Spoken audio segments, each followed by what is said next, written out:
ప్రభుత్వ కక్ష సాధింపులకు భయపడేది లేదని, కేసులు పెట్టినా అరెస్టు చేసినా డోంట్ కేర్ అని మాజీ మంత్రి కాకాని గోవర్ధన్ రెడ్డి పెద్ద కవర్లు చెప్పారు. దేనికైనా రెడీ అంటూ మీసాలు తిప్పి తొడలు కుట్టారు. తీరా చూస్తే కేసులు నమోదయ్యేసరికి కనిపించకుండా మాయమయ్యారు. పోలీసులకు దొరకకుండా పరారయ్యారు. ఇక ఇప్పుడు సుప్రీంకోర్టు కూడా ముందస్తు బెయిల్కు నో చెప్పింది. మరి ఇప్పుడు కాకాని ఏం చేయబోతున్నారు? పోలీసుల ముందు లొంగిపోతారా? అసలు ఆయన ఎక్కడున్నారు?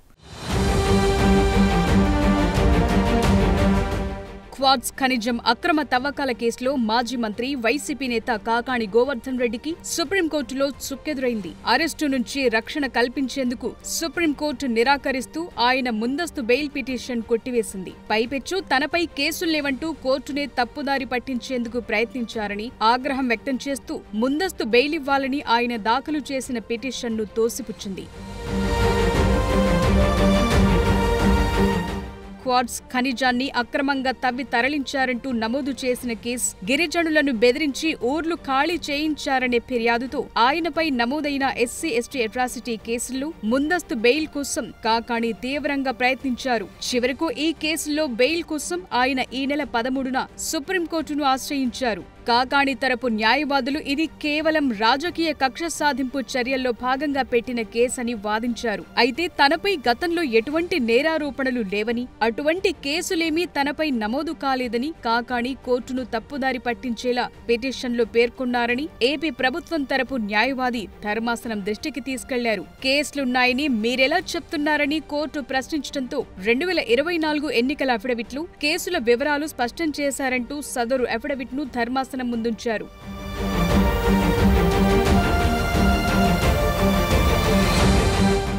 దాన్ని పరిశీలించిన కోర్టు తమను తప్పుదారి పట్టించే ప్రయత్నం చేశారంటూ కాకానిపై మండిపడింది. కేసులో దర్యాప్తు కొనసాగుతోందని, వాస్తవాలేంటో స్పష్టత రావాల్సిన అవసరం ఉందని, ఈ నేపథ్యంలో అరెస్టు నుంచి మినహాయింపు ఇవ్వలేమని తేల్చి చెప్పింది. ముందస్తు బెయిల్ ఇచ్చేందుకు నిరాకరిస్తూ పిటిషన్ను డిస్మిస్ చేస్తున్నట్లు తెలిపింది. అయితే కొట్టివేయొద్దని, ఉపసంహరించుకుంటామని కాకాని లాయర్ విజ్ఞప్తి చేయడంతో ధర్మాసనం అంగీకరించింది. సుప్రీంకోర్టు ఆదేశాల నేపథ్యంలో క్వార్ట్జ్ కేసులో కాకానికి అన్ని దారులు మూసుకుపోయాయని పోలీసు వర్గాలంటున్నాయి. ఇప్పటికే 7 వారాలుగా ఆయన అజ్ఞాతంలో ఉన్నారు. ముందస్తు బెయిల్ కోసం సుప్రీంకోర్టుపై పెట్టుకున్న చివరి ఆశ కూడా ఆవిరవటంతో అజ్ఞాతం వేడి లొంగిపోక తప్పని పరిస్థితి ఏర్పడింది. ఈ కేసులో విచారణకు హాజరు కావాలని నెల్లూరు పోలీసులు 3 సార్లు నోటీసులిచ్చినా ఆయన రాలేదు. దీంతో దేశం వదిలి వెళ్లటానికి వీల్లేకుండా అన్ని విమానాశ్రయాలకు పోలీసులు లుకౌట్ నోటీసులు పంపారు. ఇదే సమయంలో ఆంధ్ర, తెలంగాణ, కర్ణాటక, తమిళనాడు రాష్ట్రాల్లో ఆయన కోసం ముమ్మరంగా గాలిస్తున్నారు. ఇప్పటికీ మాజీ మంత్రి వైసీపీ నెల్లూరు జిల్లా అధ్యక్షుడు కాకాని గోవర్ధన్ రెడ్డి అజ్ఞాతం వీడటం లేదు. ఆయన కోసం పోలీసులు 7 బృందాలుగా ఏర్పడి గాలిస్తున్నారు. టెర్రరిస్టులే దొరికిపోతున్న ఈ రోజుల్లో కాకాని మాత్రం చిక్కటం లేదని ఆయన రాజకీయ ప్రత్యర్థి మాజీ మంత్రి సోమిరెడ్డి చంద్రమోహన్ రెడ్డి అంటున్నారు. అంతేకాదు ఆచూకీ తెలిపిన వారికి నెల్లూరులో కాకాని ఇంటి పక్కనే ఉండే కరుణ హౌస్ ను బహుమతిగా ఇస్తానని సోమిరెడ్డి బంపర్ ఆఫర్ ఇస్తున్నారు.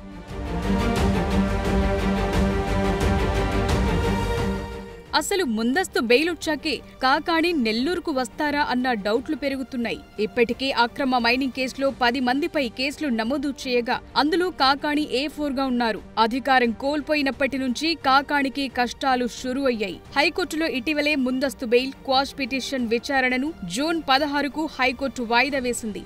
మరోవైపు కాకాని అజ్ఞాతం పోలీసులకు సవాల్గా మారింది. పోలీసుల్లోనే కొందరు స్వామి భక్తి చాటుకుంటున్నారా అన్న డౌట్లు కూడా కూటమి నేతల్లో వ్యక్తమవుతున్నాయి. ప్రస్తుతం కాకాని శ్రీలంకలో ఉన్నట్లు ప్రచారం జరుగుతోంది. మరి ఇప్పటికైనా ఆయన అజ్ఞాతం వీడి పోలీసు విచారణ ఎదుర్కొంటారా అన్నది కీలకంగా మారింది. ఎలాంటి అరెస్టులకు, కేసులకు భయపడేది లేదన్న కాకాని ప్రస్తుతం పోలీసుల విచారణ నుంచి తప్పించుకుని తిరుగుతున్నట్టు ఆయన సొంత నియోజకవర్గం సర్వేపల్లిలో తీవ్ర చర్చలకు దారితీస్తోంది. మరోవైపు కాకానిపై సర్వేపల్లి ఎమ్మెల్యే సోమిరెడ్డి చంద్రమోహన్ రెడ్డి తీవ్ర ఆరోపణలు చేస్తున్నారు. కాకాని చేసిన పాపాలన్నీ బయటకొస్తాయని, ఎంత తప్పించుకున్నా జైలుకు వెళ్లక తప్పదంటున్నారు. సర్వేపల్లి నియోజకవర్గంలో భారీగా భూదోపిడీకి పాల్పడ్డారని, తనపై 17 అక్రమ కేసులు పెట్టించారని చేశారన్నారు. కాకాణి డబ్బు కోసం గడ్డి తినటంతోనే పాపాలు వెంటాడుతున్నాయన్నారు. అంతేకాదు కాకాణి ఆచూకీ తెలిపిన వారికి బహుమతులిచ్చేందుకు సిద్ధమంటున్నారు. నెల్లూరు జిల్లా వైసీపీ అధ్యక్షుడు మాజీ మంత్రి కాకాని గోవర్ధన్ రెడ్డి ఈరోజు కూడా సుప్రీంకోర్టు బెంచ్ రిజెక్ట్ చేసింది, డిస్మిస్ చేసింది. అక్కడ కూడా తప్పుడు సమాచారం ఇచ్చారు. వాళ్ళ అడ్వకేట్ పిటిషన్లో మా క్లయింట్ క్లీన్ హిస్టరీ ఉంది, ఎలాంటి కేసులు లేవని ఇచ్చాడు.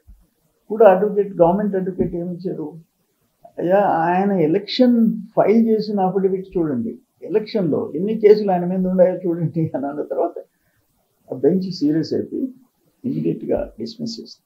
పారిపోవటం ఏంది, 2 సార్లు పారిపోవటం ఏంది. అప్పుడు నా మీద ఫేక్ డాక్యుమెంట్స్ కేసు పెట్టావు, ఫేక్ డాక్యుమెంట్స్ క్రియేట్ చేసేసి 1000 కోట్ల ఆస్తులు అన్నావు, సింగపూర్, మలేషియా, హాంకాంగ్ అన్ని. అప్పుడు నేను కేసు పెడితే 2 నెలలు కనపడలే, ఇప్పుడు మళ్ళీ మోర్ దెన్ 1.5 months. ఇప్పుడు high court bench June 16th case, ఇంకో నెల. పారిపోవటమేనా? నీ అంతటా నువ్వు హైదరాబాద్లో నేను పారిపోయేవాడిని, అదిరేది బెదిరేది లేదు, నేను ఇక్కడ రా అన్నావు.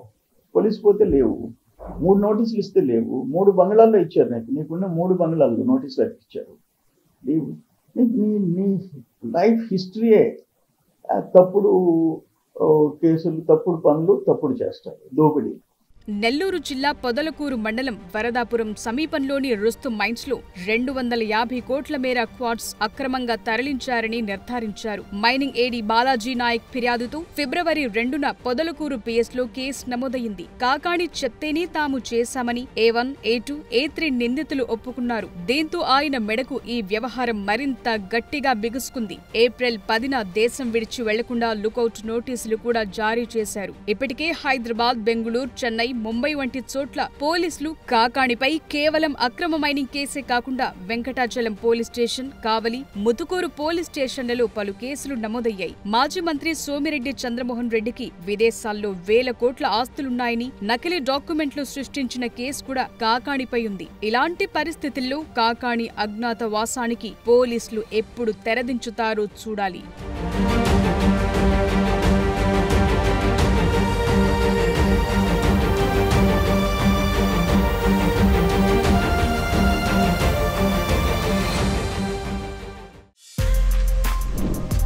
For more videos like this, subscribe Big TV channel.